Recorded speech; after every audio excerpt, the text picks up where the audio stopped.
Good morning, everyone. Good morning. I welcome you all to another Tuesday. We continue our book reading Advanced Selling Strategy by Brian Tracy. We are in chapter 8, Advanced Selling Strategy. This is prospecting, filling your sales pipeline. Okay. Yesterday, we looked at the last prospecting strategy, which is asking the question of who are my non-customers. Like I explained yesterday, these are the larger percentage of your audience or markets that your competitors are not really looking at, or you are not really looking at. So they are seen as the most important people to look out for in terms of putting out your product and services out there.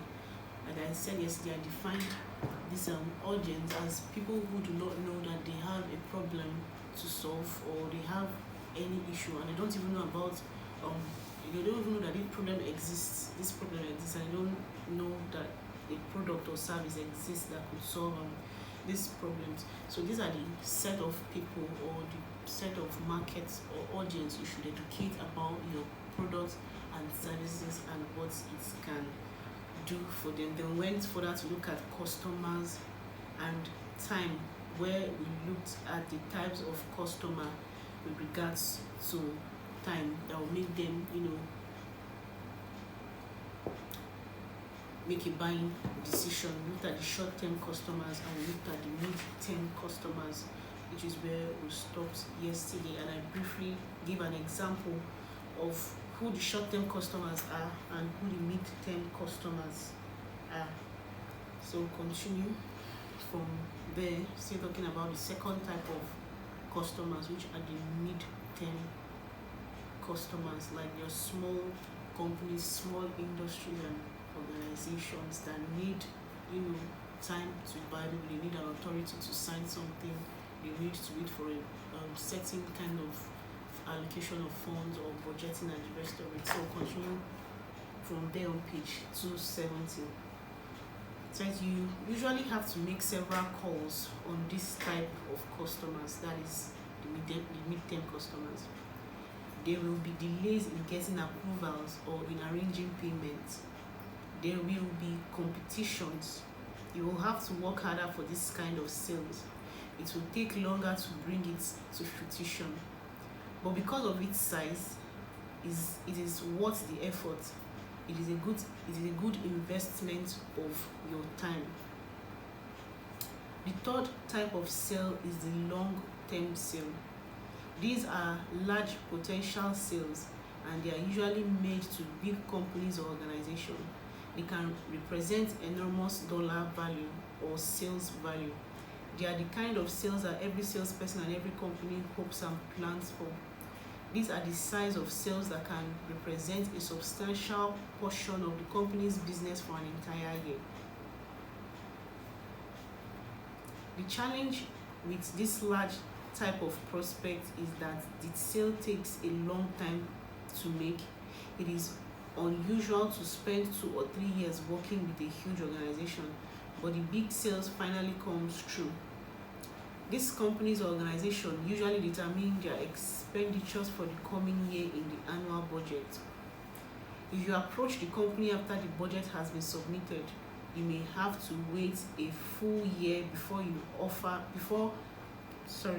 offering is even considered and approved as a new budget item. You should fish for whales on a regular basis. You should be scanning and analyzing your territory and identifying the companies that represent these types of potential enormous sales. These sales are also the most difficult to make, so you must be patient. It is common for you to work on a sale like this for many months and then lose it at the least moment for a variety of reasons over which you have no control. Every salesperson has had the experience of bringing a sale almost to closure and then losing it forever because of a merger acquisition. Sorry, I'll take that again.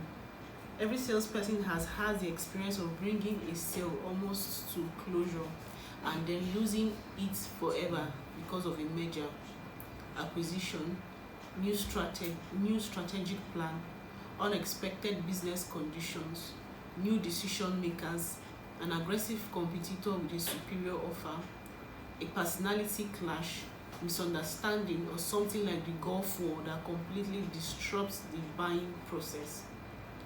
Here is a key point.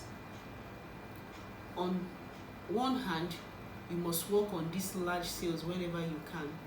You must call back over and over, gradually nudging the sale forward towards conclusion.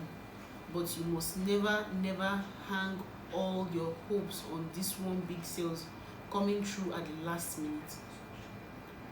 A great ship should never be held by a single rope, nor a great life by a single hope. Like keeping the plates spinning in a circus act, you must keep small, medium, and large sales prospects spinning as well. You must have short-term, medium-term, and long-term prospective sales to ensure income today, income tomorrow, and potentially huge income in the future. But you must never allow the possibilities of a big sales to deflect your attention from the hard day-to-day business of keeping your sales pipeline full through continuous prospecting. There's something perceived in this world of selling with regards to the big sale. I have seen it over and over, and every sales person I speak to has, at one time or another, experienced the unfortunate situation where he stops calling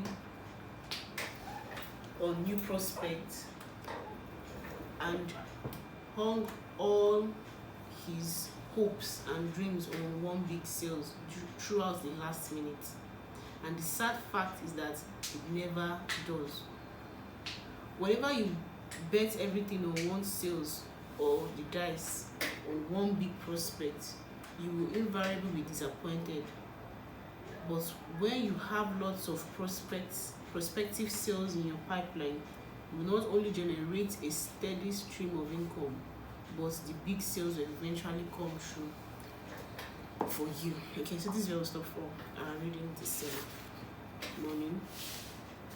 Talking about customers and time, short term, medium term, and long term sales. When you talk about long term sales, these are actually large potential sales, which actually means to large companies and the rest of it. Okay, I'm going to give an example of a company that sells escalator, sells lift, sells all this stuff.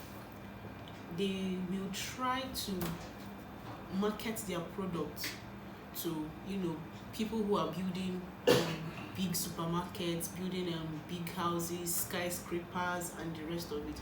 So trying to make these people, trying to persuade them and convince them that maybe your product is the best and stuff like that, trying to close the deal, it will take a lot of time, because probably they have a lot on their plate and they have a lot of other companies coming to them for that kind of thing. So it would take time, because one, they would want to also do their research and find out what is also good for them.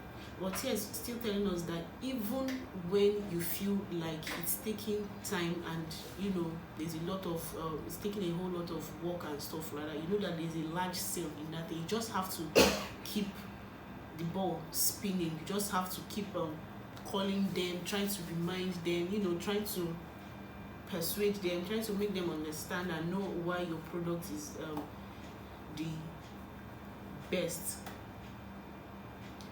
And on that note, it's still reminding us that you must never allow the possibilities of a big sale to deflect your attention from the hard day-to-day business of keeping your sales pipeline full through continuous prospecting. Even in the process of trying to get those customers to, or get one particular customers, it doesn't mean you should stop there. You should keep, pushing for other customers. Keep trying to get other customers for a long term sales. That is because this sale comes in large quantity. I'm sure you've seen companies that have closed big deals, how happy they are, like, wow, we closed the deal, we made it, and how happy they are, because they know that that is like a big sale. There's a lot of profit and income in it and the rest of it. So that is it for our reading today. Thank you. Thank you. Thank you. Thank you.